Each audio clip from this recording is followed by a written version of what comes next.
सार्थ श्री ज्ञानेश्वरी अध्याय 13वा ओवी अर्थ ओवी 461 भगवंत श्रीकृष्ण अर्जुनाला शुचित्व पुढे सांगतात.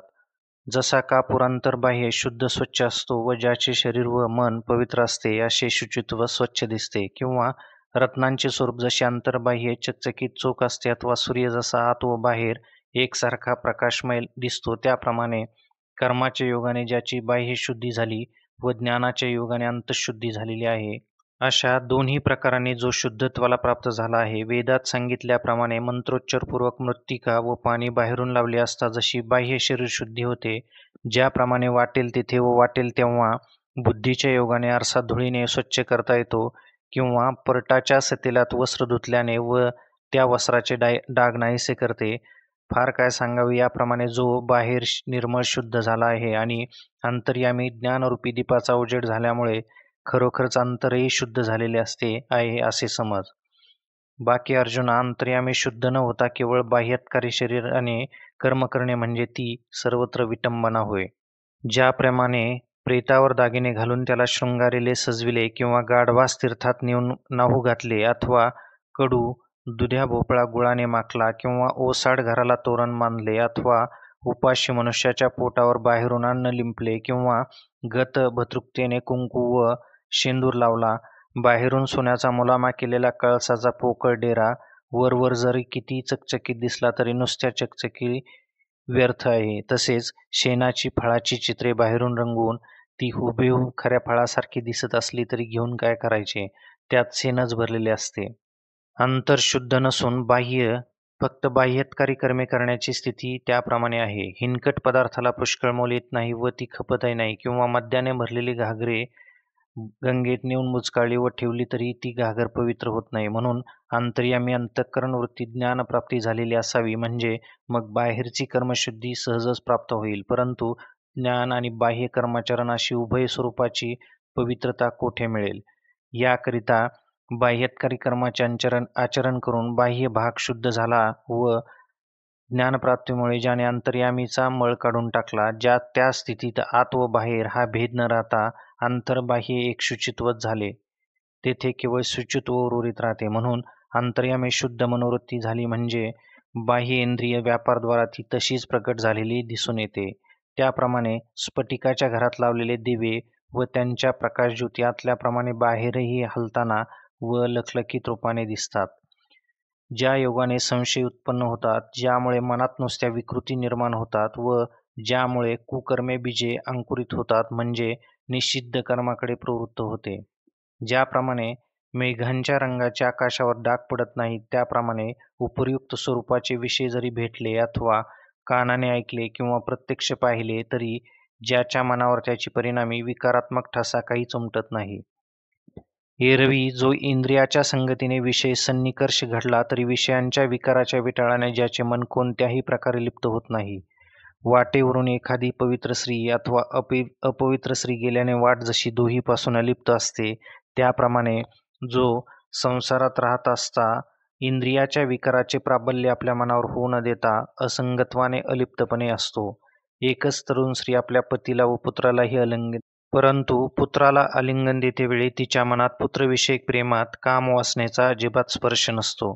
त्याप्रमाणे ज्याचे मन निर्मळ पवित्र असते, बऱ्या वाईट संकल्प विकल्पाची ज्याला अचूक ओळख होते व योग्य अयोग्य कर्म कोणते याची ज्यास अचूक ओळख असते, ज्याप्रमाणे पाण्यात हिरा भिजत नाही व आधनात वाळू शिजत नाही, त्याप्रमाणे ज्याची मनोवृत्ती कोणत्याही विकारांनी लिप्त नाही, यासच संपूर्ण शुचित्व हे नाव आहे. व ज्याच्या ठिकाणी ही लक्षणे दृष्टीस पडतील तेथे ज्ञान आहे असे समज.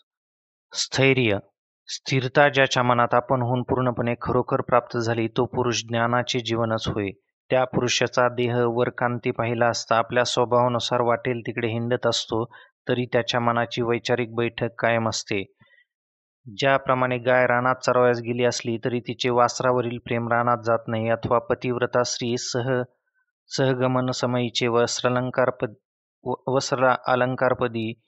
वस्त्र अलंकारादी उपचार भोग प्रेमदायक भोगरूप नसतात, किंवा कृपण घर सोडून जातो तरी पण त्याचे चित्त पुरून ठेवलेल्या द्रव्याजवळ असते. त्याप्रमाणे स्थिर चित्तवानाच्या देहाचे व्यापार जरी चालू असले तरी त्यांचे चित्तात चंचलता मुळीच नसते.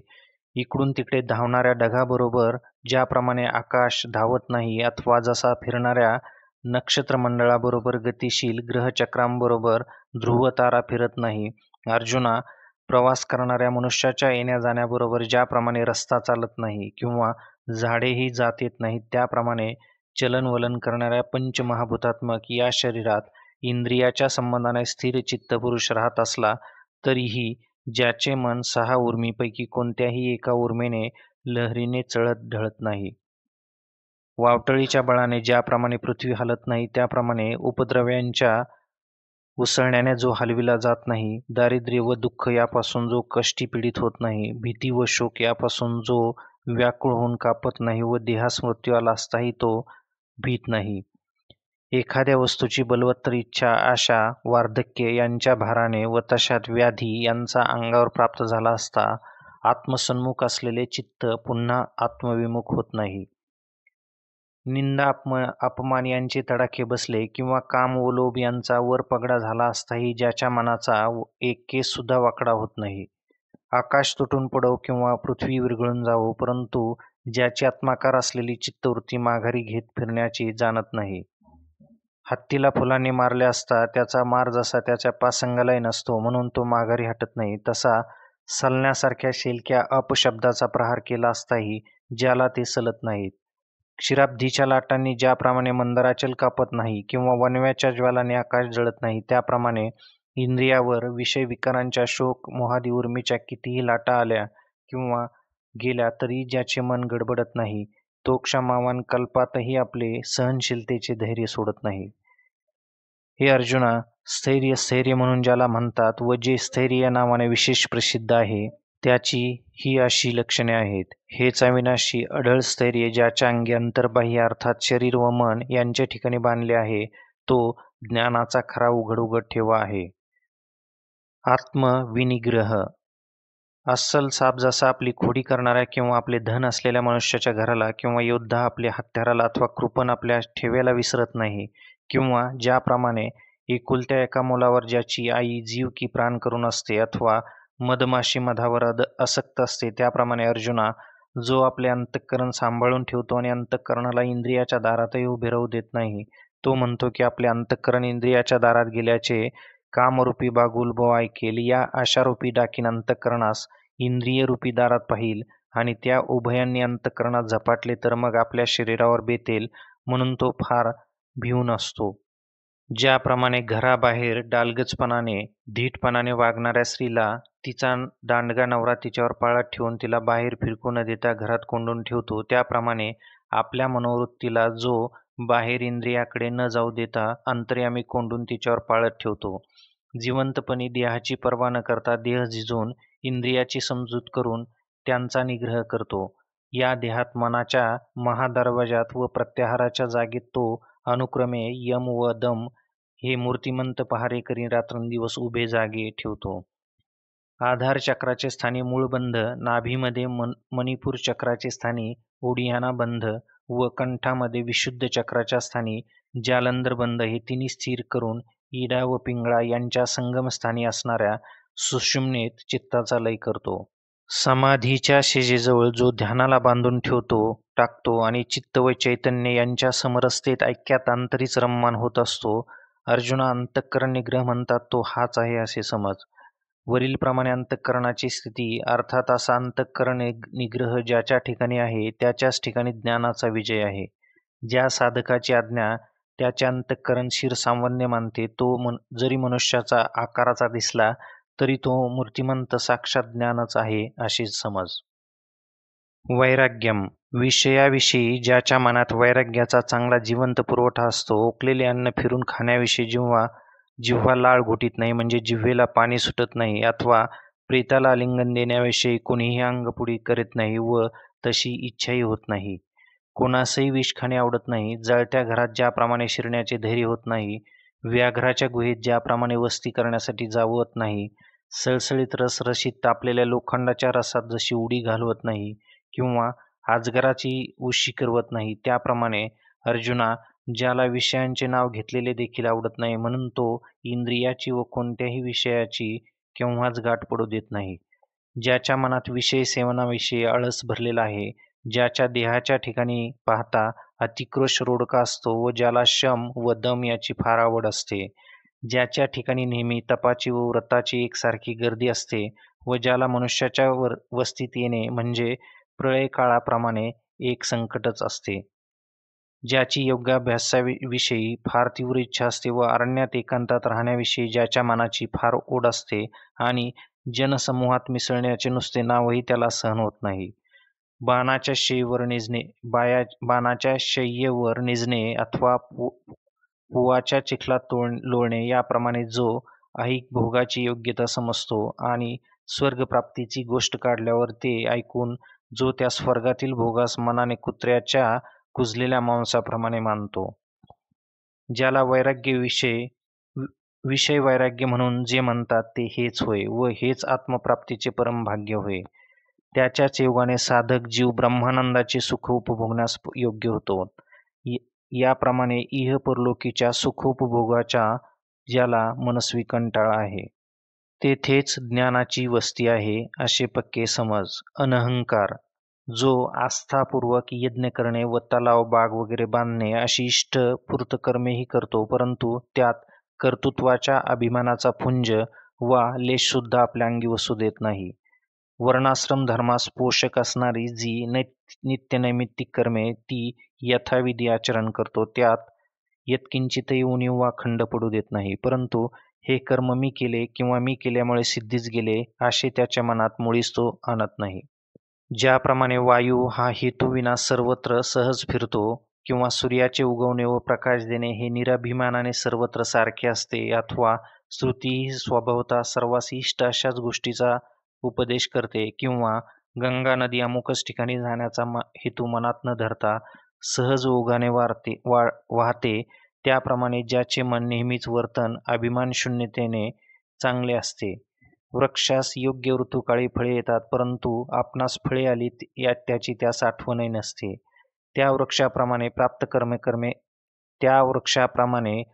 कर्मे करीत असताना कर्म फलप्राप्तीविषयी ज्याची वृत्ती अत्यंत उदासीन असते, ज्याप्रमाणे एकेरी एक पदरी हारातील दोरा काढून घेतल्यावर त्या मण्याचे ऐक्य नाहीसे होते, मणी गळून पडतात, त्याप्रमाणे मनातून, आचरणातून व बोलण्यातून अहंकाराची उचलबांगडी केलेली असते. अभ्रांचा आकाशाशी मुळी संबंध नसतो. ज्याप्रमाणे ती आकाशात असल्याचे आपल्या दृष्टीस पडतात, त्याप्रमाणे जो देहाने कर्माचे आचरण करीत असता अहंकारच नसल्यामुळे त्यापासून अलिप्त असतो.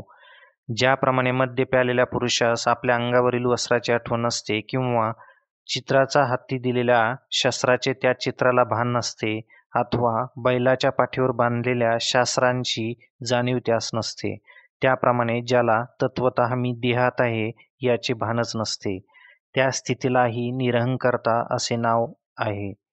हे निरहंकारतेचे चिन्ह ज्याच्या ठिकाणी पूर्णपणे दृष्टीस पडते त्याच्याच ठिकाणी ज्ञान वास करते, त्याबद्दल बिलकुल अन्यथा नाही व शंकाही नाही.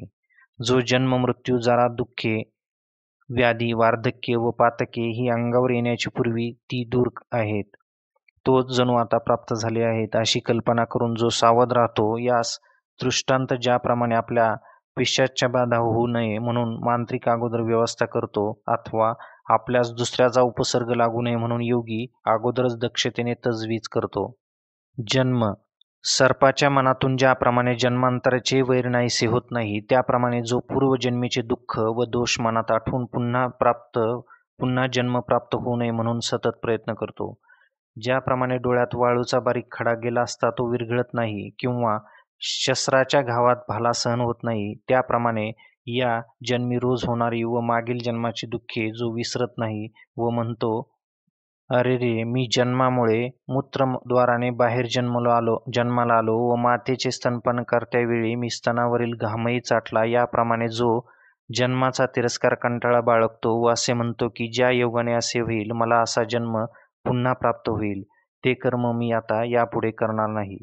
ज्याप्रमाणे जुगार खेळणारा जुगारी हा पणास लावलेले द्रव्य हरल्यावर तो ते सर्व परत मिळविण्याकरता पुन्हा सावधगिरीने खेळण्यास तयार होतो, किंवा मुलगा आपल्या बापाचा नाश केलेल्या माणसाचे वैर उगवण्यासाठी परिश्रम करतो, अथवा एखाद्यास कोणी मारले असता त्याचा पाठीराखा जसा त्याचा सूड उगवण्याचा प्रयत्न करतो, तसा जन्म हा पुन्हा न यावा म्हणून जो तितक्याच काळजीने त्याच्या पाठीस लागून दक्ष असतो.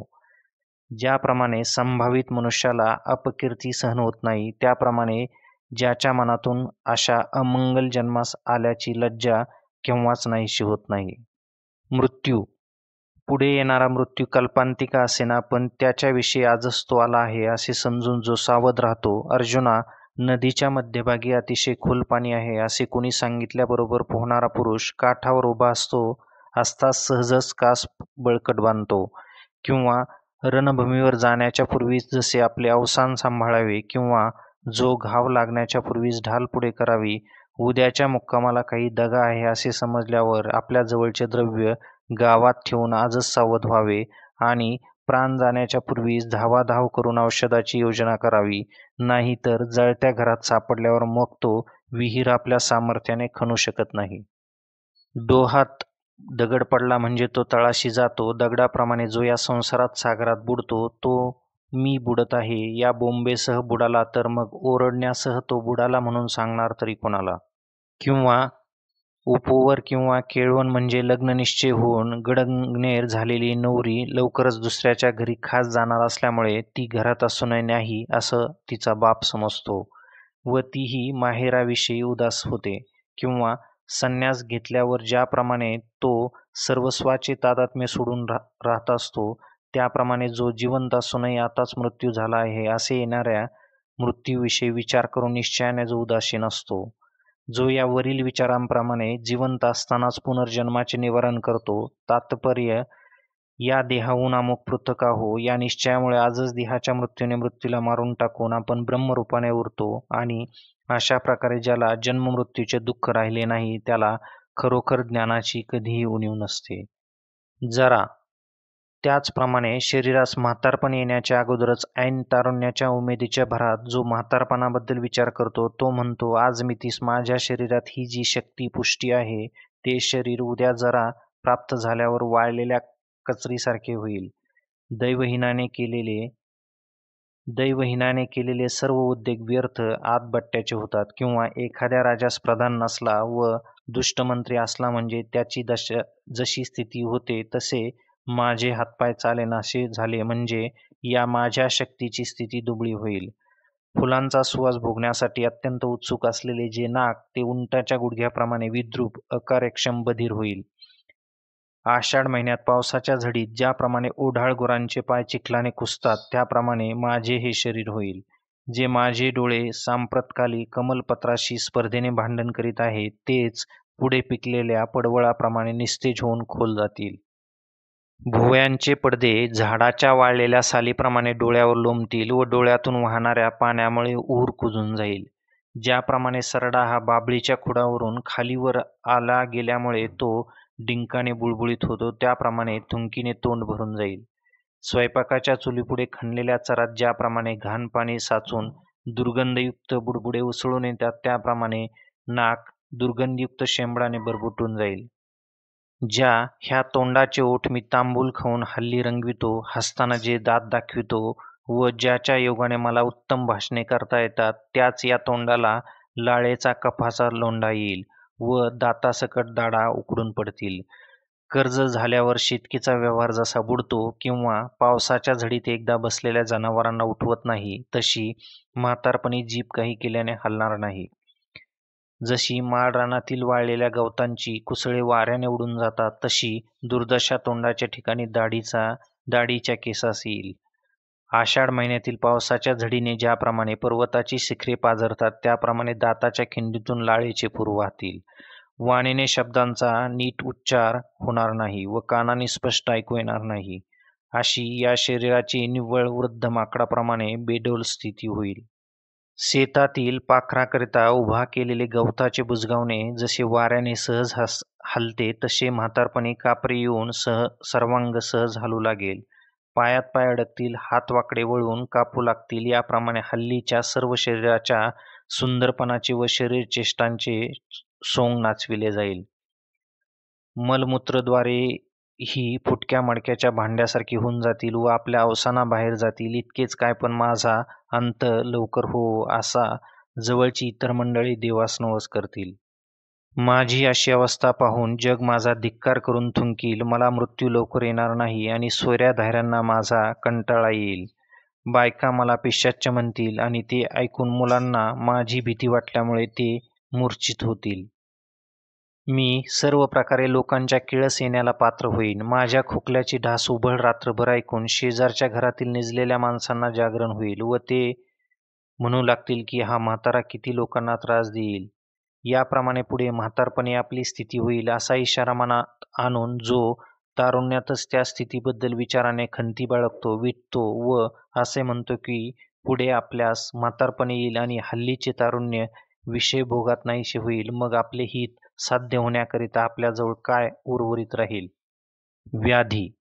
कानाला बधिरत्व प्राप्त झाले नाही तोपर्यंतच आत्मानात्मविचाराच्या योग्य अशा सर्व गोष्टी ऐकून घेतो आणि जोपर्यंत शरीर पांगळे न होता स्वाधीन आहे तोपर्यंत ज्या तीर्थयात्रा करावयाच्या त्या करून घेतो. दृष्टी शाबूत आहे तोपर्यंत शास्त्राने पाहण्यास योग्य म्हणून सांगितले ते पाहून घेतो आणि मुकेपणापूर्वी जोपर्यंत वाणी कायम आहे तोपर्यंत सुभाषिते, ईश्वराचे गुणानुवाद गाऊन पाठ करून घेतो.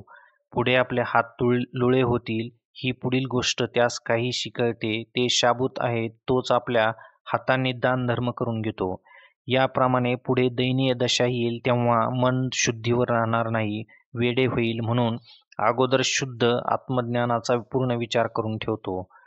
उद्या आपल्यास चोर लुटतील असे समजून जो आजच आपल्या जवळील संपत्तीची दूर ठेवण्याची व्यवस्था लावून अलिप्त राहतो किंवा दिवा गेला नाही तोवर सर्व जिन्नस व्यवस्थित झाकपाक करून ठेवतो, त्याप्रमाणे म्हातारपण यावे व ते आल्यावर तारुण्यात ज्ञानप्राप्ती न करून घेतल्यामुळे जे जन्ममृत्यूच्या फेऱ्यात पडून व्यर्थ जावे त्यापेक्षा जन्ममृत्यू देणाऱ्या सर्व गोष्टी आपल्यापासून दूर हातावेगळ्या कराव्यात व आताच ज्ञान संपादन करावे. ज्या वाटेत पुष्कळ डोंगर, जिकडे तिकडे किल्लेच किल्ले आहेत असे समजून किंवा पक्षी आपल्या घरट्याकडे परत जात आहेत तेव्हा संध्याकाळ झाली असे समजून जो आपल्याजवळ काही एक ऐवज न घेता सडा जातो किंवा जो पुढचा प्रवास टाकून किल्ल्यात राहतो तो चोराकडून लुटला जाईल की काय तर नाही, त्याप्रमाणे वार्धक्य येईल व आत्मज्ञाना वाचून जन्मास आले पण फुकट जाईल असा विचार करून ज्याने तारुण्यातच आत्मचिंतन करून ठेवले तो खरा वृद्ध नसला तरी वरील विचाराने वृद्धापेक्षा वृद्ध आहे असे कसे समजू नये किंवा आपण तरी शतायू आहोतच की नाही हे कोणास ठाऊक. तिळाच्या झाडाची झाडलेली बोंडे पुन्हा झाडली तरी त्यास जसे कोळांच्या बोंडातून तीळ सापडायचे नाहीत अथवा मोठा अग्नी जरी झाला तरी तो मूळ अग्नीच राखोंडी झाला तर पुन्हा पोळील काय. म्हणून जसा वार्धक्याचा ज्याने अगोदर विचार केलेला आहे जो वृद्धावस्थेने ग्रासला जात नाही त्याची वार्धक्यापासून हानी होत नाही आणि त्याच्याच ठिकाणी ज्ञान असे समजावे, ज्ञान आहे असे समजावे. त्याप्रमाणे नाना प्रकारचे रोग जोपर्यंत शरीरावर येऊन आदळले नाहीत तोपर्यंतच रोग होण्यापूर्वीच शरीराच्या आरोग्याचा आत्मज्ञानाकडे उपयोग करून घेतो. ज्याप्रमाणे सापाच्या तोंडातून पडलेली पिठाची उंडी वा एखादी वस्तू शहाणा मनुष्य ती वस्तू टाकून देतो, त्याप्रमाणे ज्या स्नेहामुळे वियोगापासून होणारी दुःखे, विपत्ती व शोक प्राप्त होतात, पोसली जातात, तो स्नेह अगोदरच टाकून जो उदासीन होऊन समाधानात्मक वृत्तीत राहतो, ज्या इंद्रियाच्या द्वाराने आपल्या दोष निषिद्ध कर्मे चंचू प्रवेश करतील ती कर्मे तो करीत नाही व कर्मेंद्रियाच्या मार्गाने दोष आत जाऊ नयेत म्हणून इंद्रियात्मक बिळात नियमरूपी धोंडे टाकून आड बसून त्या प्रवेशवाटा बंद करतो. अशा युक्तिरूप तयारीने जो वागतो तोच ज्ञानसंपन्न आहे असे समज. अर्जुना, आता तुला त्या ज्ञानवंताचे आणखी एक अलौकिक लक्षण सांगतो ते ऐक. श्री ज्ञानेश्वरी अध्याय 13 ओवी अर्थ ओवी 594. भगवान श्रीकृष्ण अर्जुनाला ज्ञानवंताचे अलौकिक लक्षणे पुढे सांगतात. आसक्ती.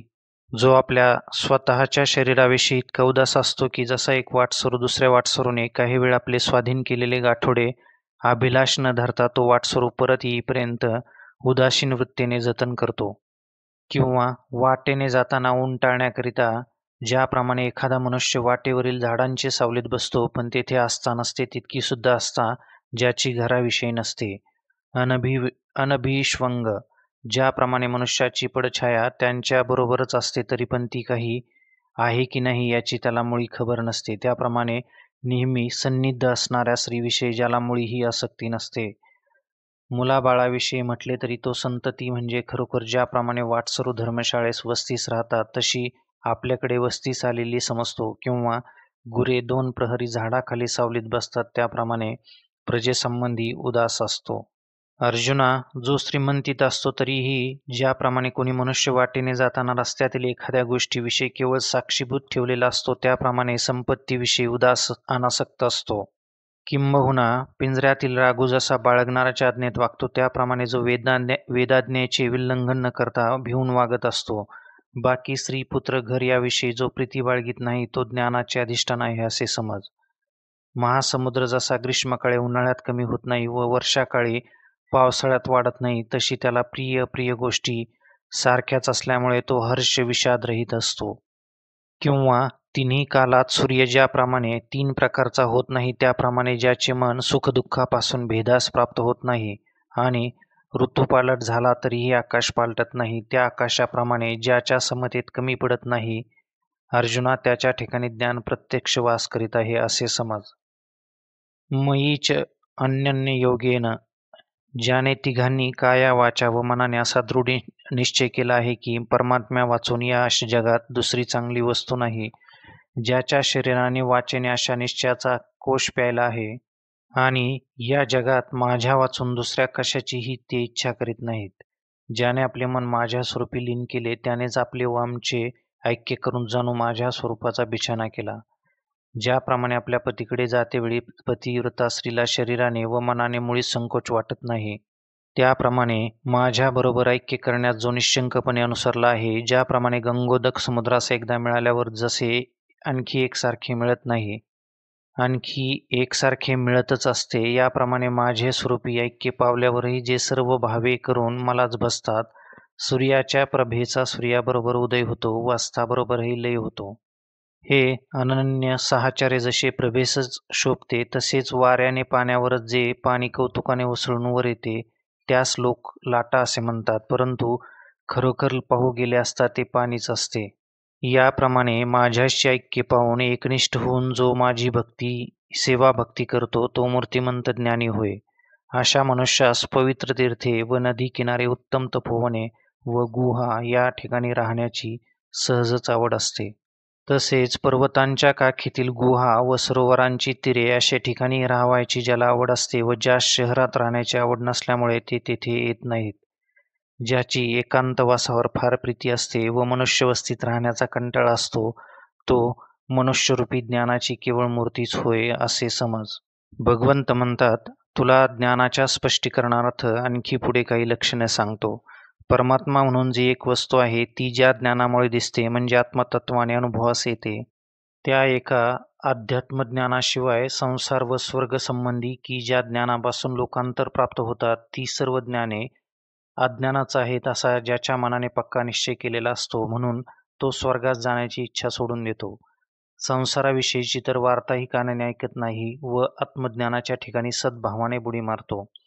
ज्याप्रमाणे एखादा वाटसरू ज्या ठिकाणी अनेक वाटा फुटतात त्या ठिकाणी मार्ग कोणता व आडमार्ग कोणता यांचा नीट शोध करून आडमार्ग सोडून सरळ राजमार्गाने निघून जातो, त्याप्रमाणे जेवढी ज्ञाने आहेत त्या ज्ञानमात्राविषयी नेटका विचार करून इतर सर्व ज्ञाने टाकून देऊन आपले मन व बुद्धी केवळ अध्यात्मज्ञानाच्या मार्गाकडे लावतो.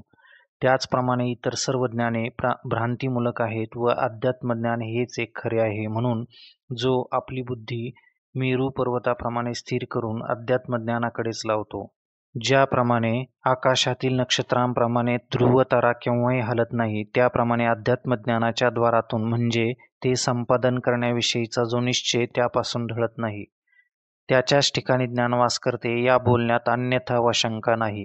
कारण जेव्हा त्या ज्ञानाचा चित्तवृत्तीत पूर्णतया उदय होतो तेव्हाच तो ते ज्ञानस्वरूप होतो, अर्थात मद्रूपच होतो. ज्ञानाच्या द्वारे बसलेले, निश्चित साधनानुष्ठानात प्रवृत्त झालेले जे मन ते त्याच क्षणी अक्षरशः अर्थाने त्याच्या मनाची व ज्ञानाची योग्यता आहे. आणि शास्त्रशुद्ध तत्त्वज्ञानापासून जे एक फल प्राप्त होते ते फल म्हणजे परब्रह्म होय. ज्ञेयापर्यंत त्याची प्रतिबंधरहित सरळ दृष्टी असते. वास्तविक पाहता ज्ञान उदयास आले असूनही जर त्या ज्ञानाने ज्ञेय दिसत नसेल तर तो ज्ञानलाभ झाला असला तरीही तो पटत नाही. आंधळ्याने आपल्या हाती दिवा घेतला असता तरीही त्याला काय उपयोग. त्याप्रमाणे ज्ञानाचा नुसता आश्रय वा निश्चय करून ते ज्ञान जर ज्ञेय जे ब्रह्म ते आत्मतत्वाने दाखवू शकले नाही तर तो ज्ञाननिश्चय सर्वस्वी व्यर्थ आहे. जर ज्ञानाच्या प्रकाशाने परमात्म्याची प्राप्ती किंवा बुद्धीचा प्रवेश होत नसेल तर ती बुद्धी आंधळ्याप्रमाणे निरर्थक आहे. म्हणून ते ज्ञान जेवढे म्हणून दाखवेल तेवढे सर्व ज्ञेय परमात्म वस्तूच आहे. पण ती ज्ञेय वस्तू पाहिल अशी त्याची बुद्धी स्वच्छ शुद्ध असली पाहिजे. म्हणून त्या निर्दोष ज्ञानाने दाखविलेले ज्ञेय जी पाहते अशाच शुद्ध बुद्धीने ज्ञानदृष्टीने जो संपन्न झाला आहे आणि ज्ञान जितके मोठे विकसित आहे तितकेच ज्याची बुद्धीही मोठी विकसित झाली आहे तो ज्ञान संपन्न आहे, हे शब्दांनी सांगावयास नको. ज्याची बुद्धी ज्ञानाच्या प्रकाशाबरोबर ज्ञेयात जाऊन भिडते झोंबते तो हातोहात परतत्वाची आत्मतत्वाने प्राप्ती करून घेतो. ज्याची बुद्धी ज्ञानाच्या प्रकाशाबरोबर ज्ञेयास जाऊन भिडते झोंबते तो हातोहात परतत्वाच्या आत्मतत्वाने प्राप्ती करून घेतो. अर्जुना, तो ज्ञान रूपच आहे असे म्हटले असता त्यात आश्चर्य ते कोणते. सूर्याला सूर्य असे म्हणावे लागते काय. तेव्हा श्रोते म्हणू लागले, आता हे असू दे, कारण ज्ञानाविषयीचे वर्णन फार करू नकोस. हे संतांचे भाषण ऐकल्यावर श्री निवृत्ती महाराजांचे दास श्री ज्ञानदेव म्हणाले की महाराज, माझेही मनोगत असेच आहे, म्हणजे अज्ञानाचेच वर्णन करावयाचे आहे. त्याप्रमाणे श्रीकृष्णांनी अर्जुनास ज्ञानाचीही 18 लक्षणे सांगितली. भगवंत म्हणतात, अर्जुना, आता अज्ञान म्हणून ज्याला म्हणतात तेही त्याच्या लक्षणासह स्पष्ट करून सांगतो. सहज विचार करून पाहिले तर धनंजय, ज्ञान स्पष्ट समजल्यावर अज्ञान हे सहजच ओळखता येते, कारण जे ज्ञान नव्हे ते अज्ञान होय हे आपोआपच ठरते. दिवस संपल्यावर मग रात्रीचीच येण्याची पाळी उरते, कारण रात्र व दिवस हे दोही वाचून तिसरे असे काहीच नसते. त्याप्रमाणे ज्या ठिकाणी ज्ञान नाही तेच अज्ञान आहे असे समज. तथापि अज्ञानाची काही काही तुले लक्षणे सांगतो. मानित्वम, आपली प्रतिष्ठा व्हावी म्हणून जगतो किंवा लोक आपल्यास मान केव्हा देतील याची जो वाट पाहत असतो व लोकांनी केलेल्या सत्काराने ज्याला संतोष होतो व तसा मान मिळाला म्हणजे गर्वाने पर्वताचे शिखराइतका चढून जातो की मोठेपणाहून कधीही खाली उतरत नाही, अशा पुरुषाच्या ठिकाणी भरपूर अज्ञान वास करते. आणि पिंपळाची मुंज केली म्हणजे त्या पिंपळात जशी मोळाची दोरी सर्वात उघड दिसेल असे बांधतात किंवा पार बांधतात, अथवा देवळातील कुंचा वाटेल त्याच्या दृष्टीस पडेल असा जाणून बुजून ठेवतात. त्याप्रमाणे आपण आचरलेल्या स्वधर्माची मुंज आपल्या वाचारूपी पिंपळाला बांधतो, आपल्यास येत असलेल्या विद्येचा पसारा मानतो व आपल्याच मुखाने प्रसिद्धी करतो व आपल्या हातून घडलेल्या सत्कृत्याचा लोकात डांगोरा पिटतो. त्याप्रमाणे ज्या कृत्यापासून आपली प्रतिष्ठा वाढेल ती कृत्ये नेहमी करीत असतो आणि दिवसातून 3दा स्नान करून आपल्या अंगास भस्म, गंध वगैरे, अत्तर वगैरे लावून शरीर नटवितो. परंतु याचे लोक पूज्य मानून पूजन करीत असतात त्यासही फसवितो. तो अज्ञानाची खाण आहे असे समज. ज्याप्रमाणे रानात वणवा पेटल्यावर स्थावर जंगमादी सर्व पदार्थ जाळतात, त्याप्रमाणे ज्याच्या सहज आचरणाने सर्व जगास दुःख होते तो सहजगत्या जे जे भाषण करतो ते मनुष्याच्या हृदयास तीक्ष्ण पहारीच्या टोकापेक्षा जास्त भेदते, टोचते व ज्यांचे सर्व संकल्प इतर जनास विषाहून अधिक घातक असतात, त्याच्या ठिकाणी पुष्कळ अज्ञान आहे. आणि भाता फुकला म्हणजे तो भाता जसा वाऱ्याने फुकतो व त्यातील वारा नाहीसा झाला म्हणजे लागलीच दबतो, तसा इच्छित लाभ झाला असता तो हर्षाने चढून जातो व हानी झाली असता लगेच दुःखमग्न होतो. वाऱ्याच्या भोवऱ्यात सापडलेली जी धूळ ती ज्याप्रमाणे आकाशात उंच उडते त्याप्रमाणे लोकांनी स्तुती केली असता तो हर्षाने चढून जातो. थेंबभर पाण्याने ज्याप्रमाणे चिखल विरघळून जातो आणि थोडासा वारा सुटल्यावर त्याने हडकतो, त्याप्रमाणे कोणी थोडीशी निंदा केली असताही जो वाईट वाटून कपाळ धरून बसतो, त्याप्रमाणे प्रसंगविशेषी मानाने व अपमानाने ज्याची स्थिती होते, ज्यास कोणत्याही विकाराचा वेग सहन होत नाही, त्याच्या ठिकाणी पूर्ण अज्ञान वास करत आहे असे समज. ज्याच्या मनात गाठ असते, वरवर पाहता बोलणे व पाहणे मोकळे वाटले तरी एकास वचन देऊन शरीराने एकास मिळतो, पण त्याचे उलट दुसऱ्यास मनाने मदत करतो. पारध्याची जनावरास चारा घालणे हे जसे वरकांती पाहणारास प्रामाणिक वर सरळ वृत्तीचे दिसते, पण त्याच्या मनात त्याचा प्राणघात करण्याचे ठरलेले असते, त्याप्रमाणे ज्याच्या इतरास भरणपोषण करून सांभाळणे प्रांजळपणाचे दिसत असते व जो भल्या माणसाची अंतःकरणे विरुद्ध करतो, बिघडवितो. शेवाळाने लिप्त झालेली शिळा गारगोटी वरकांती हिरवीगार सुंदर असते किंवा पिकलेल्या निंबोळ्यावर वर पिवळ्या धमक दिसतात. ज्याची कृत्ये बाह्यत्कारे दिसण्यात मात्र उत्तम असतात, त्या मनुष्याच्या ठिकाणी अज्ञान खास ठेवलेले आहे, हे तू पक्के खरे समजून ठेव, यात अन्यथा नाही.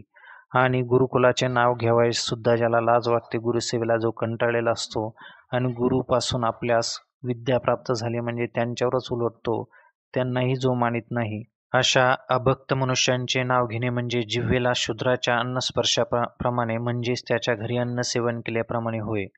अज्ञानाची ही लक्षणे सांगताना त्याचा उच्चार ओघानेच करावा लागतो. आता त्या गुरुभक्ताचे सर्व अज्ञान अंधकार नाहीसा करणारे आहे. त्याचे नाव घेऊन वाचेने घडलेल्या पापास प्रायश्चित्त द्यावे हे बरे. इतक्यानेच गुरुनिंदकाच्या नामोच्चारणाने वाचेत झालेले जे महान दोष त्यांचे निरसन होईल. गुरुनिंदकाच्या नामोच्चारणापासून उत्पन्न होणारी महान भये ही निवृत्त करण्याचे सामर्थ्य गुरुभक्ताच्या नामोच्चारणात आहे. आता अज्ञानाचे आणखी चिन्ह ऐका, असे देव म्हणाले. आळसी ढिला असल्यामुळे स्वतः कर्मे करीत नाही व जो मनात संशयाने भरलेला असतो तो गाळाने व काट्याने भरलेल्या रानातील त्याज्य म्हणून टाकलेला जणू आडच समजावा. तो आड कसा असतो तर त्याच्या तोंडावर काटेरी झाडे उगवलेली असतात, काटे पडलेले असतात व आत पुष्कळ प्राणी मरून पडल्यामुळे हाडे साचलेली असतात. त्या आडाप्रमाणे जो मनुष्य अंतर्बाह्य अशुद्ध मंगळ असतो, ज्याप्रमाणे अन्न उघड किंवा झाकलेले हे न पाहता ते कुत्रे पोटाला हवे म्हणून खाते, त्याप्रमाणे आपले किंवा दुसऱ्याचे याची निवड न जाणता विचार न करता जो द्रव्याचा अभिलाष करतो, कुत्र्याच्या ठिकाणी जसा श्रीसंग करण्याविषयी एकांत किंवा चव्हाट्याची यथायोग्य जागा याचा विधी निषेध वा विचार नसतो, तसा जो श्रीसंगाविषयी काहीच विचार करीत नाही. स्वधर्माप्रमाणे विहित कर्म करण्याची वेळ चुकत आहेत किंवा नित्यनैमित्तिक कर्मे करावयाची ती राहत आहेत, त्याच्याबद्दल ज्याच्या मनात कधीही खेद दुःख वाटत नाही, पापाचरणाबद्दल जो निर्लज्ज असतो व पुण्यकर्माचे आचरण करावे अशी ज्याच्या मनात कल्पनाही येत नाही, याच्या मनात विकल्पाचे अतिशय वेगवान थैमान चालू असते. जो आपल्या डोळ्यापुढे द्रव्याच्या इच्छेस सदाच बांधून वावरत असतो, तो केवळ अज्ञानाचा ओतीव पुतळाच आहे असे समज. ज्याप्रमाणे गवताच्या काडीवर मुंगी चढली तरी ती गवताची काडी लवते, त्याप्रमाणे जो अल्प लाभाकरता स्वार्थी वृत्तीमुळे बुद्धीच्या स्थिरपणापासून धैर्यापासून ढळतो. डबक्यात पाय घातल्याबरोबर जसे त्यातील पाणी गढूळ होते, तसा जो भयाचे नाव ऐकल्याबरोबर अत्यंत घाबरावतो. पुरात पडलेला भोपळा जसा जल ओघाबरोबर हवा तिकडे वाहत जातो, तसा तो मनोरथांच्या पुरात वाहत जातो असे समज. वाऱ्याच्या सह्याने धूर जसा गगनापर्यंत उंच जातो, तसा जो दुःखाची गोष्ट ऐकल्याबरोबर गडबडतो, वावटळ ज्याप्रमाणे कोठेही स्थिर राहत नाही, त्याप्रमाणे जो क्षेत्राचे, तीर्थाचे किंवा शहराच्या ठिकाणी कोठे कायम स्थिर राहत नाही, किंवा जसा माजलेला सरडा झाडाच्या बुडापासून शेंड्यापर्यंत व पुन्हा शेंड्यापासून बुडापर्यंत व्यर्थ खेपा घालतो, तसा जो व्यर्थ फिरतो, ज्याप्रमाणे पाण्याचा रांजण जमिनीत पुरल्याशिवाय एका जागेवर स्थिर राहण्याची जाणत नाही, त्याप्रमाणे जो निद्रादिकामुळे पडला तर एके ठिकाणी राहील, नाहीतर सारखा चोहीकडे हिंडत राहतो. ज्याच्या ठिकाणी अज्ञान पूर्णपणे वास करते व जो चंचलपणाने माकडाची जणू सख्खे भावंडच असते, आणि अर्जुना, ज्याच्या अंतःकरणात आत्मसंयमनाचा निग्रहाचा घरबंध व वाराही नसतो, ज्याप्रमाणे एखादे ओहळास पुराचा लोंढा आला म्हणजे तो वाळूच्या बांधास मुळीच जुमानीत नाही, त्याप्रमाणे जो शास्त्रनिषिद्ध कर्म करण्यास भीत नाही, जो व्रते पूर्ण न पाळता स्वधर्मास लाथेने झुगारतो व शास्त्राने घालून दिलेल्या नियमाविरुद्ध ज्याची क्रियाचार असतो, ज्याला पापाचरणाचा कंटाळा नसतो, पुण्यचरणाचा लवलेशही माहीत नसतो, आणि जो लज्जेची सीमा खणून टाकतो, जो कुळधर्म कुळाचार ओळखीत नाही, वेदातील अज्ञान मानता त्यास बाजूला सारतो, व जो बऱ्या वाईट गोष्टींची निवड मुळीच जाणत नसतो. ज्याप्रमाणे मोकळा सोडलेला पूल हवा तिकडे मोकळा हिंडत असतो किंवा वारा अफाट हवा तिकडे वाहतो अथवा रानातील फुटलेल्या पाटांचे पाणी जसे वाटेल तिकडे वाहत जाते. आंधळा हत्ती माजला असता तो हवा तसा हिंडतो किंवा डोंगरास वणवा लागला म्हणजे हवा तिकडे चेतत जातो. त्याप्रमाणे ज्याचे चित्त विषयाविषयी वाटेल तिकडे बहकत भटकत असते, उकिरड्यावर काय पडत नाही, मोकळ्या पोळाला कोण आवरतो, तो कोणासही आवरला जात नाही आणि वेशीचा उंबरा कोण ओलांडून जात नाही. ज्याप्रमाणे अन्न सत्रात वाटेल त्यांनी जेवावे किंवा साधारण मनुष्यास एखादा विशेष अधिकार प्राप्त झाला असता तो आपला अधिकार वाटेल तसा गाजवितो अथवा वाण्याच्या दुकानात कोण बरे प्रवेश करणार नाही, त्याप्रमाणे ज्याचे अंतःकरण बऱ्या वाईट विचाराने चंचल असते त्याच्या ठिकाणी संपूर्ण अज्ञानाची समृद्धी भरभराटात असते असे समज. आणि तो जिवंत असताना व मेल्यावरही विषयांची इच्छा सोडित नाही व जो देह पातानंतर स्वर्गातही विषय उपभोग प्राप्त व्हावेत म्हणून येथूनच सामग्री सकाम कर्माचे आचरण ह्या लोकी करून ठेवतो, जो विषय भोगाचे प्राप्तीकरिता सर्व परिश्रम सतत करीत असतो व ज्याला सकाम कर्माविषयी इतर कर्मे आवडत नाहीत, इतके त्या काम्य कर्माचे व्यसन असते. आणि विरक्ताचे दर्शन ज्याला इतके वावडे आहे की ते झाले असता तो सचेल स्नान करतो. ज्याप्रमाणे कोड असलेला मनुष्य आपल्या कुचक्या सडलेल्या हाताने अन्न खातो तसे खाण्यास त्या मनुष्यास किळस वाटत नाही. त्याप्रमाणे ज्या विषय सेवन करणाऱ्यांचा विषयास जरी कंटाळा त्रास आला तरी तो विषयास कंटाळत नाही व कर्मफलाविषयी सावध होऊन निरिच्छेही होत नाही. गाढवीच्या पाठीस भोगार्थ गाढव लागल्यावर ती आपल्या अंगास स्पर्श करू देत नाही, उलट गाढव तिच्या जवळ आले तर ती लाथ झाडून त्याचे नाकाड फोडते, तरीही तो गाढव मागे वळत नाही, तिच्याच पाठीशी लागतो. त्याप्रमाणे जो विषयाकरता जळत्या आगीत उडी घालण्यास मागे पुढे पाहत नाही आणि आपले व्यसन हे दूषण नसून भूषणच आहे असे मानून मिरवतो. हरिण मृगजळ पिण्याच्या लालसेने तीव्र इच्छेने धावते व धावता धावता जरी त्या मृगाचा ऊर फुटला तरी ते त्याची हाव कमी करीत नाही, अधिकच वाढविते. पण हे जल मिथ्या आहे असे ज्याला कळतच नाही, त्याप्रमाणे जन्मापासून मरेपर्यंत विषय प्राप्तीकरिता सारखे परिश्रम करतो, तथापि विषयांनी त्यास बहुतेक प्रकारे त्रास दिला तरी त्याबद्दल त्यास तिटकारा न येता उलट विषयावर अधिकच प्रेम धरतो. पहिल्यांदा बालपणी माता पितरांचे आई बाबा हेच वेड असते व ते संपते व तारुण्य दशेत स्त्रीचे देहास भुलून वेडा होऊन जातो. नंतर असा स्त्रीचा उपभोग पूर्ण झाल्यावर विषय भोगता भोगता म्हातारपणी येऊ लागते, तेव्हा तेच स्त्रीवरील प्रेम मुलाबाळावर करू लागतो. आंधळ्या मुलास जन्म दिला तर त्यास माता विसंबत नाही व तेही घर सोडून जात नाही. तसा जो मुलाबाळावर आपली कालक्रमणा करतो, मरून जातो, तरी पण त्यास मरेपर्यंत विषयाचा तिटकारा येत नाही, त्याच्या ठिकाणी अज्ञानाचा अंत पार नाही असे समज. आता अज्ञानाची आणखी काही लक्षणे सांगतो.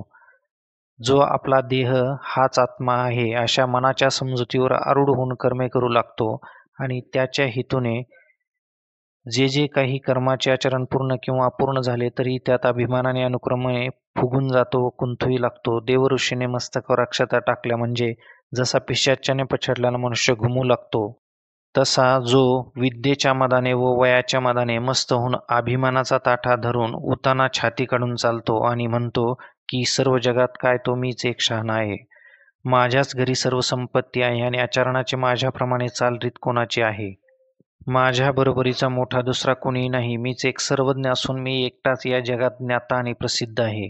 याप्रमाणे सर्व गोष्टींबद्दल गर्वाने संतुष्ट झालेला ताठ होऊन राहतो.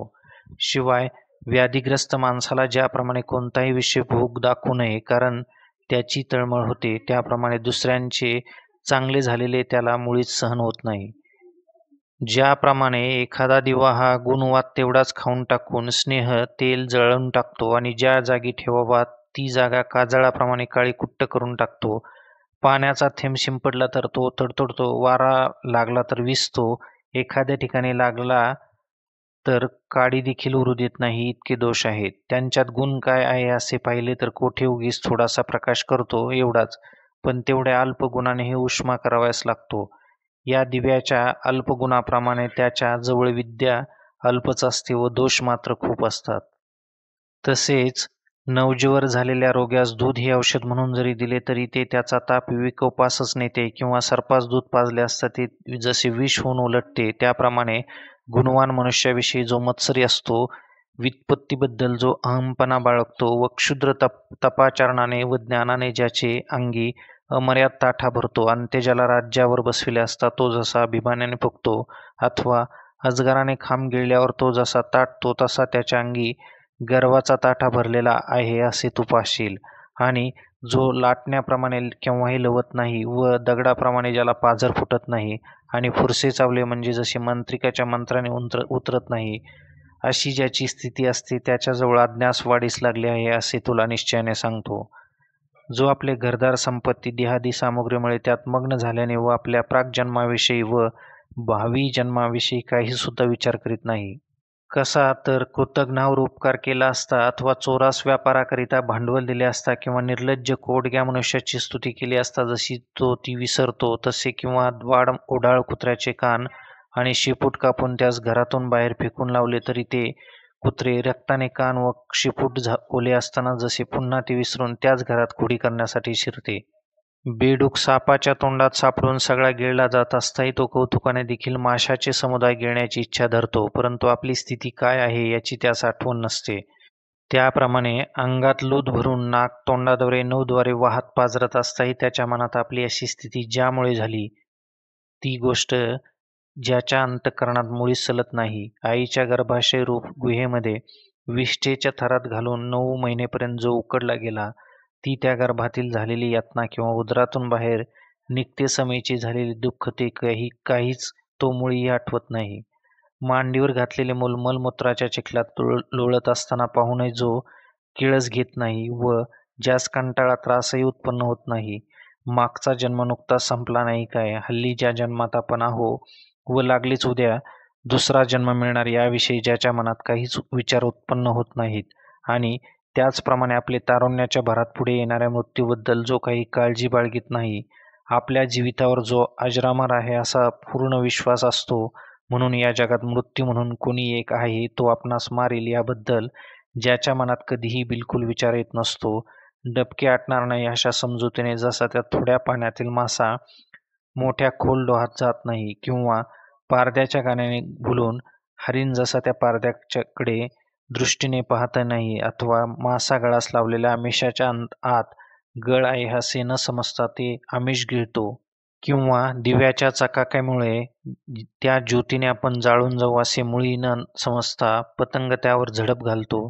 घर जळत असताही एखादा मूर्ख निद्रेच्या भरात आळसाने तिकडे लक्ष देत नाही, किंवा या अन्नात विष घातले आहे हे न समजता ते अन्न एखादा मूर्ख निर्धास्तपणे खातो. त्याप्रमाणे जीविताच्या रूपाने निमित्ताने हा मृत्यूच आला आहे असे तो राजेस विषय सुखाच्या भरात असल्यामुळे जाणत नाही. प्रस्तुत असलेला आपल्या शरीराचा पुष्टपणा रात्र व दिवस याची प्राप्ती व उपभोग याचा विषयभोग ही मोठ्या प्रौढीने सत्यच मानतो, परंतु तो बिचारा असे समजत नाही की वेश्येचे एखाद्यास तन मन सर्वस्व अर्पण करणे तेच तिचे करणे वर्णकांती असून त्यास खरोखर साक्षात लुटण्याचाच तो मार्ग आहे, किंवा वाटेने जाताना सोबती संभावित चोराची गाठ पडली तर त्याने आपल्यास दाखविलेली वरकांती मैत्री म्हणजे आपला प्राण घेणेच होय, व मातीचे चित्रात स्नान वगैरे घालून पूजन करणे म्हणजे त्या चित्राचा नाश करणेच होय. पंडुरोगाने मनुष्याचे शरीरास लठ्ठपणा झाला म्हणजे तो वास्तविक सशक्त नसून त्यातच त्याचे आपले आयुष्य संपले असे समजावे. त्याप्रमाणे ज्याप्रमाणे तो आहार खाणे व निद्रा यात गर्क होऊन त्या विषयोपभोग समृद्धीपासून आपला खरोखर नाशच आहे असे त्यास समजत नाही.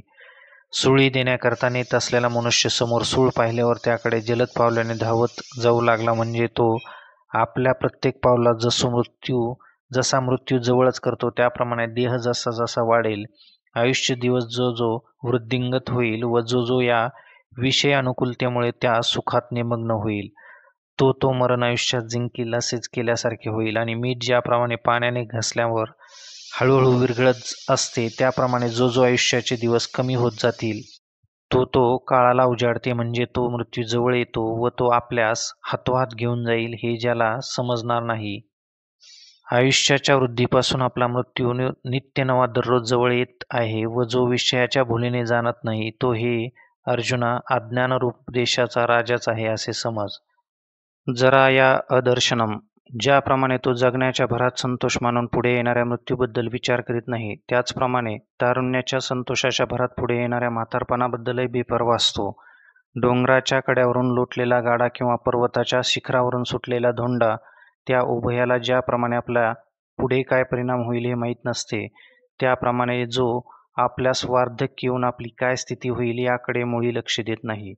किंवा आड रानातील ओढ्यास पाण्याचा लोंढा आल्यावर त्यातून पलीकडे जाता येत नाही, इतक्या जोराने तो वाहतो, अथवा रेड्यांची टक्कर लागल्यावर ते उन्मत्त होऊन दुसऱ्यास जवळ येऊ देत नाही, त्याप्रमाणे ज्याच्या अंगावर तारुण्याची भुरळ धुंदी चढलेली असते, शरीर संपत्ती सौष्ठव कमी होते, अंगावरील तेज लोप पावू लागते, डोके कापरे सुटल्याने मानेबरोबर हलू लागते, दाढी पांढरी होते, मान नाही नाही म्हणण्याप्रमाणेच निवारण्याची खून करीत उगीच हलते, अशी स्थिती झाली असताही जो आशा व प्रिय वस्तूचा पसारा वाढवितो, आंधळ्याला ज्याप्रमाणे पुढे असलेला खांब वगैरे पदार्थ उरावर आदळेपर्यंत समजत नाही, किंवा डोळ्याजवळील पदार्थ दुसऱ्याने तोंडात घातले असता जो आळशी संतोष पावतो, परंतु आपण खटपट करत नाही, त्याप्रमाणे आजच्या तारुण्याचा उपभोग घेत असता उद्याच्या पुढे येणाऱ्या म्हातारपणाबद्दल जो विचार करीत नाही, तो केवळ अज्ञानरूपच होय. व्याध्य दर्शनम. तारुण्याच्या भरात कोणी आंधळ्याकडे अगर कुबड वाकलेल्या मनुष्याकडे पाहून तो त्यास गर्वाने वेडावून दाखवतो, परंतु पुढे आपलीही अशी स्थिती होईल असे मनात आणत नाही. आणि मरण्याचे खून चिन्ह जे म्हातारपण ते जरी शरीरावर प्राप्त झाले, तरी जो तारुण्याची भ्रमात्मक घमेंड सोडित नाही, तो पुरुष अज्ञानाचे घर आहे. अथवा ज्या घरातील पुरलेल्या संपत्तीवर सर्प बसला होता, त्यातील द्रव्य ठेवा एकदा चुकून सर्पदंश न होता एखाद्याने आणला, एवढ्यावरून तो खासच नास्तिक होतो. त्याप्रमाणे काही काळपर्यंत दैववशात आपले शरीर निरोगी आहे, एवढ्याच घमेंडीवर शरीरात पुढे रोग उद्भवतील हे सत्य मानित नाही. आपल्या वैरेला झोप लागली आहे एवढ्यावरून आता त्याचे व आपले भांडणतंटे संपले असे जर कोणी मानेल आणि त्या भरोश्यावर स्वस्थ बसेल, तर तो वैरी जागृत झाल्यावर ज्याप्रमाणे आपल्या मुलाबाळासह जीवास मुकेल, त्याप्रमाणे जोपर्यंत आहार व झोप ही चांगली व्यवस्थित लागत आहे व जोपर्यंत रोगराई वगैरे काही झाले नाही, तोपर्यंत आपल्यास वृद्धपकाळी रोग वगैरे जडतील याची जो मुळीच काळजी बाळगीत नाही. दुःखादर्शनम. आणि स्त्रीपुत्रादिकांच्या संगतीत राहून संपत्ती ही जो जास्त मिळू लागेल, तो त्याच्या डोळ्यावर अधिकाधिक दूर संपत्ती मडून विचाररूपी डोळे नकोशे होतात. आणि स्त्रीपुत्रादिकांचा व संपत्तीच्या वियोग एका क्षणात होईल व एका दिवसात क्षणात विपत्ती येईल, हे पुढे दुःख जो आरंभीच पाहत नाही, तो अज्ञानी होय. अर्जुना, जो या मृत्यूलोकी इंद्रियांना हव्या त्या विषयात स्वस्थ चरू देतो, तोही केवळ अज्ञानरूपच समजावा. जो तारुण्याच्या भरात असल्याने व संपत्तीच्या मदतीने सेव्यासेव्य वस्तूचे विचाराने निवड न करता त्यांचा उपभोग घेतो, जी गोष्ट करू नये ती हटकून करतो, असंभाव्य न होणाऱ्या गोष्टीची मनात हाव धरतो आणि ज्या गोष्टीबद्दल विचार करू नये अशीच गोष्टीविषयी ज्याची बुद्धी विचार करते, जेथे प्रवेश करू नये तेथे शिरकाव करतो, जी वस्तू घेऊ नये ती मागतो आणि ज्या गोष्टी मनात सुद्धा आणू नयेत किंवा ज्या संघाने स्पर्श करू नये अशांना जाऊन खेळतो, जेथे जाऊ नये तेथे जातो, जे पाहू नये ते पाहतो, ते जे खाऊ नये ते खातो आणि याप्रमाणे वर्ज्य केलेल्या गोष्टी केल्याने ज्या संतोष होतो, ज्याची संगती धरू नये त्याची संगत धरतो, ज्या ठिकाणी संबंध असू नये त्या ठिकाणी संबंध ठेवतो आणि ज्या मार्गाचे आचरण करू नये त्याच मार्गाचे आचरण करतो, जे ऐकू नये ते ऐकतो, बोलू नये ते मोठ्याने बडबडतो, परंतु या गोष्टी केल्याने आपल्या हातून दोष घडतील असे मनातही आणत नाही.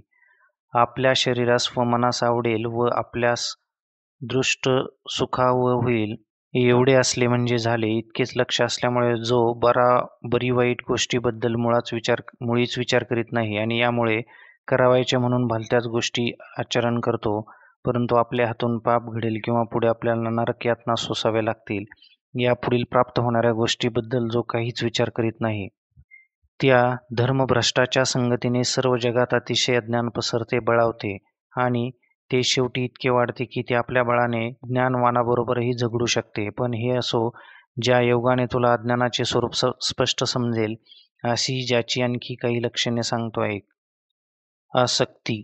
ज्याप्रमाणे भ्रमरीची चित्तवृत्ती नवीन उमललेल्या कमळाच्या सुगंधी केसरावर आसक्त होऊन ती गुंतलेली असते, त्याप्रमाणे ज्याची प्रीती घरावर पुरती जडलेली पाहशील.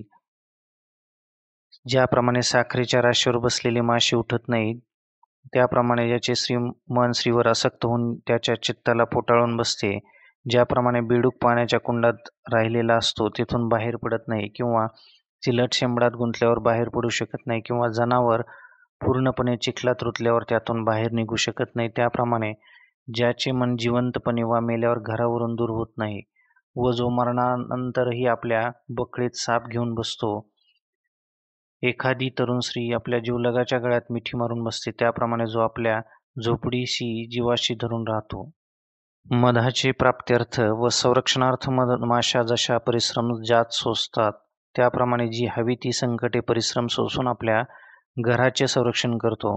म्हातारपणे झालेले आणि त्यातही तेच एकुलते एक असे पुत्ररत्न असले म्हणजे त्याच्या आईबापाचे जितके त्याच्यावर प्रेम असते, तितक्याच मानाने ज्याला घराविषयी आस्था व प्रेम असते. आणि अर्जुना, ज्याला स्त्री वाचून जगतात दुसरी प्रिय अशी वस्तूच नाही, त्याप्रमाणे जो जीवाभावाने श्रीदेवावर आसक्त झालेला असतो आणि आपण कोण आहो व आपले कोणते कर्तव्य आहे ज्यामुळे सार्थक होईल हे जो काहीच जाणत नाही, ज्याप्रमाणे सिद्ध महापुरुषाचे चित्त ब्रह्मस्वरूपी निमग्न झाल्यावर ज्याचे सर्व व्यवहार थांबतात, त्याप्रमाणे तो आपली हानी लोकलज्जा ही काहीही पाहत नाही, किंवा लोकाने केलेली जी निंदा तिकडेही लक्ष देत नाही. कारण ज्याच्या साऱ्या इंद्रियाची धाव एकमुखाने श्रीविषयाकडेच असते, ज्याप्रमाणे गारुड्याचे माकड गारुड्याच्या छंदाने नाचणारे असते, त्याचप्रमाणे जो स्त्रीच्या चित्ताची आराधना करीत असतो व तिच्या छंदाने नाचत असतो, आणि ज्याप्रमाणे आपण स्वतः अतिशय कष्ट सोसून शिंतो व आप्तमंडळींना दुखवितो व मग तो कृपण मनुष्य द्रव्यच वाढवितो, त्याप्रमाणे दान व पुण्य करण्याचे कमी करतो. आपल्या कुटुंबातील इतर मंडळींना फसवतो, परंतु आपल्या स्त्रीची खाच भरतो, तिची विशेच्छा तृप्त करण्याच्या मात्र उणेपणा होऊ देत नाही. तेवढ्याकरिता कोणाला कसे फसवितो, आपल्या आराध्य देवतेची साधारण वरवर कशीबशी पूजा करतो, गुरुला थापा देऊन फसवितो व आईबापांनी पैसे मागितले तर त्यास पैसे शिल्लक नाहीत म्हणून दैन्य दाखवितो. आणि स्त्रीविषयी म्हटले की अनेक भोग साधने जी जी उत्तम वस्तू पाहिल ती ती तिच्या उपभोगाकरिता म्हणून घेऊन येतो. ज्याप्रमाणे प्रेमळ भक्ताने आपल्या इष्टदेवतेस भजावे, त्याप्रमाणे जो स्त्रीची एकाग्र चित्ताने उपासना सेवा करतो, जेवढ्या म्हणून खऱ्या उत्तम व मौल्यवान वस्तू असतील तेवढ्या सर्वच्या सर्व स्त्रीलाच देतो, आणि कुटुंबातील बाकीच्या माणसांना नुसत्या निर्वाहापुरत्या सुद्धा जिन्सा देत नाही. स्त्रीकडे कुणी वाकड्या नजरेने पाहिल किंवा तिच्या मनाविरुद्ध कुणी जाईल तर ज्याला युगाचा अंतच होईल इतके वाईट वाटते. नायटे होतील या भीतीने ज्याप्रमाणे देवाची शपथ मोडीत नाहीत किंवा नागाचे नवस फेडतात, त्याप्रमाणे जो स्त्रीची थुंकी झेलतो व तिचे मनोगताप्रमाणे वागतो, ज्याला सर्वस्वी काय ते एक स्त्री हीच असते व जो तीपासून झालेल्या पुत्राधिकांवर विशेष प्रेम करीत असतो, आणखी तिचे जेवढे आप्तसंबंधीची वस्तू असतील त्यास आपल्या जीवापेक्षा अधिक जवळच्या समजतो. तो अज्ञानाचे मूळ आहे व त्याच्यामुळे अज्ञानाला बळ मिळते हे बोलणे राहू दे, तो केवळ अज्ञानरूपच होय.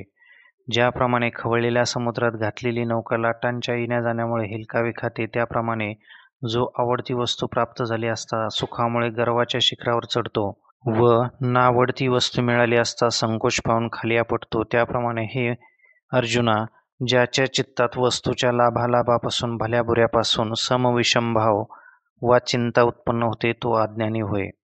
आणि कधी तो माझी भक्ती करतो पण मनात फलाची तीव्र इच्छा धरतो, जसे धन मिळविण्याच्या हेतूने मनात ठेवून ठग मनुष्य बाह्यत्कारी विरक्तीचे सोंग आणतो, किंवा व्यभिचारिणी स्त्री आपले जार कर्म चालविण्याकरता पतीच्या पुढे पुढे करून त्याच्यावर खोटे प्रेम दाखवून त्याची मर्जी संपादिते. जो माझी भक्ती करतो व त्या भजनाची पायरी म्हणजे साधन करून विषयप्राप्ती साध्य समजून विषयाकडे दृष्टी ठेवतो, आणि विषयप्राप्तीकरिता मला भजल्याबरोबर अपेक्षित विषयप्राप्ती झाली नाही तर तो माझी भजन भक्ती सोडून देतो व ईश्वर भक्ती वगैरे सर्व खोटे आहे अशी टवाळी करतो. कुणबी जशी आपली शेती निरनिराळी पिके काढून वाढवितो, तसा हा अज्ञानी दररोज नव्या देवांची स्थापना व भक्ती करतो व पहिल्या देवाप्रमाणेच दुसऱ्या देवांचीही परवड करतो. ज्याचे ठिकाणी विशेष थाटमाट आहे असे पाहतो, त्या गुरुसंप्रदायावर श्रद्धा भक्ती ठेवतो व त्यापासून गुरुमंत्र घेतो व इतरांचा घेत नाही. यश्चैवत प्राणीमात्राबरोबर निर्दयपणाने कठोरतेची वागणूक करतो, पाषाणाच्या मूर्तीवर विशेष प्रेम करतो, तसेच ज्याच्या वागण्याला व भक्तीला एकनिष्ठपणा असा मुळीच नसतो, माझी मूर्ती तयार करतो व तिची घरच्या एका कोपऱ्यात स्थापना करतो आणि आपण मात्र इतर देवदेवतांच्या यात्रा करीत फिरतो. रोज माझी पूजा करणे आवश्यक असता ती सोडून कार्यप्राप्तीकरिता कुळदेवतेची पूजा करतो आणि एखादी विशेष पर्वणी आली असता तिसऱ्याच देवतेची पूजा करतो. माझी घरात स्थापना केलेली असताना दुसऱ्या देवाला नमस्कारतो किंवा इतर देवतांची व्रते करतो व श्राद्धकाळी पितरांची पूजा करणारा पितृभक्त होतो. एकादशीच्या दिवशी जेवढ्या आदराने माझी भक्ती करतो तेवढ्याच आदराने नागपंचमीच्या दिवशी नागास भजतो. गणेश चतुर्थीचा नेमका दिवस उगवल्यावर गणपतीचीच पूर्ण भक्ती करणारा भक्त होतो व चतुर्दशीच्या दिवशी देवाचे पूजन करून हे अंबे दुर्गे मी तुझाच आहे अशी मनोभावाने प्रार्थना करतो. नित्य नैमित्तिक कर्मे अवश्य केली पाहिजेत ती टाकून देतो आणि मग नवरात्रात नवचंडीचा पाठ एके जागी बसून करतो. आदित्यवार आला म्हणजे भैरोबाच्या नावाने खिचडा वाटतो. नंतर सोमवार आला म्हणजे बेल घेऊन शिवपिंडीस वाहण्याकरता धावतो. याप्रमाणे जो एकटाच सर्व देवांची कशी तरी सेवा भक्ती करतो. गावाच्या वेशीत पाल ठोकून बसलेली वेश्या ज्याप्रमाणे अखंड सौभाग्यवतीच राहते, त्याप्रमाणे जो क्षणभरही स्वस्थ बसत नाही, विषय प्राप्तीकरिता असतील त्या सर्व देवांची अखंड पूजा भक्ती करतो. याप्रमाणे जो देवांची भक्ती करीत वाटेल तसा चोहोकडे धावत असल्याचे पाहशील तो अज्ञानाचा मूर्तिमंत अवतार होय.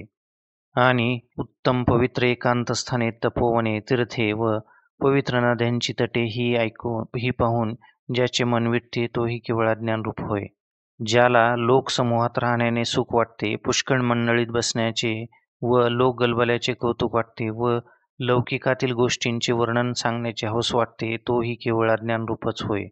आणि जी अशा प्रकारची विद्या आहे की ज्या विद्येपासून आत्म्याचा यथार्थ साक्षात्कार होतो, ती ऐकून जो विद्वान ब्रह्मविद्येची उपासाने निंदा करतो, उपनिषदांकडे जो प्रवृत्तच होत नाही, योगशास्त्रे ज्याला आवडत नाही व अध्यात्मज्ञानाकडे ज्याचे लक्ष लागत नाही, आत्मानात्मनिरूपण होते म्हणून काही एक परमहितकर साधन आहे अशा बुद्धीच्या समजुतीच्या भिंत मर्यादा पाडून ज्याची मती इतर सर्व शास्त्रांकडे ओढ घेते व स्वैरपणे भटकते, जो कर्मकांड पूर्णपणे जाणतो, ज्याला पुराणे मुखोद्गत आहेत आणि ज्योतिषात तर इतका निपुण आहे की तो म्हणेल भविष्य वर्तविल तसेच व्हावायचे, जो कला कौशल्यशास्त्रात अतिनिष्णात असतो, पाकक्रियाशास्त्रात प्रवीण असतो आणि अथर्वण विधी म्हणजे जारणमरण, उच्चाटन व वशीकरण ही ज्यास हस्तगत झालेली असतात. कामशास्त्रात ज्यास जाणावायचे असे काही राहिले नाही आणि भारत तर त्याला सहजच हस्तगत व पाठ असते व शास्त्रेही ज्यास मूर्तिमंत हस्तगत झालेली असतात, जो सर्व नीतिशास्त्रे उत्तम जाणतो, वैद्यकशास्त्रातही जो निपुण असतो आणि काव्यनाटकात त्याच्याहून दुसरे कोणीही चतुर नाही, स्मृतीची जो चर्चा करतो, गारुड्याच्या मंत्रविद्येचे रहस्य जाणतो, वेदातील शब्दाचा कोश तर जणू काय याच्या बुद्धीचा सेवकच, आणखी जो व्याकरणात निपुण असतो व न्यायशास्त्रात ज्याच्या प्रज्ञेची व्याकरणामत निपुण असतो व न्यायशास्त्रात ज्याच्या प्रज्ञेची गती अप्रतिहतपणे असते, परंतु इतके असले तरी एक आत्मज्ञानाविषयी जो खरोखर जन्मांध आहे, तो त्या एका अध्यात्मज्ञानाशिवाय इतर सर्व शास्त्रातील सिद्धांतांना निर्माण होण्याची आधारभूमीच असला तरी पण जळो त्याचे ज्ञान, ते म्हणजे सर्व लक्षणांनी संपन्न असलेल्या पण मूळ नक्षत्रावर जन्मलेल्या मुलास आईबापांनी पाहू नये तसे तू तिकडे मुळीच लक्ष देऊ नको. ज्याप्रमाणे मोराच्या सर्वांगावरील पिसाऱ्यावर डोळे असतात परंतु एक दृष्टी नसते, त्याप्रमाणे त्याची ती सर्व विद्या संपन्नता निरुपयोगी आहे. मेलेल्या मनुष्यास जिवंत करणारी संजीवनी मुळी जर परमाणू एवढी मिळाली तर मग इतर वनस्पतीच्या गाडाभर मुळ्या करायच्या काय आहेत? से आयुष्याविना इतर उत्तम लक्षणे आहेत किंवा मस्तकाशिवाय अलंकार घालावेत अथवा वधूवर असल्या वाचून वर धावा काढणे ही जशी केवळ विटंबना होय, त्याप्रमाणे पार्था एका अध्यात्मज्ञाना वाचून इतर सर्व शास्त्रे अप्रमाण आहेत. यास्तव अर्जुना तू हे ध्यानात ठेव की शास्त्रमोडाला पडत मूर्खाला अध्यात्मज्ञानाविषयी नित्यावबोध नाही. त्या मनुष्याला जे शरीर प्राप्त झाले ते अज्ञानाचे जणू बीजच अंकुरित झाले आहे आणि त्याची वित्पन्नता विद्वत्ता म्हणजे अज्ञानाच्या वेलीच होत.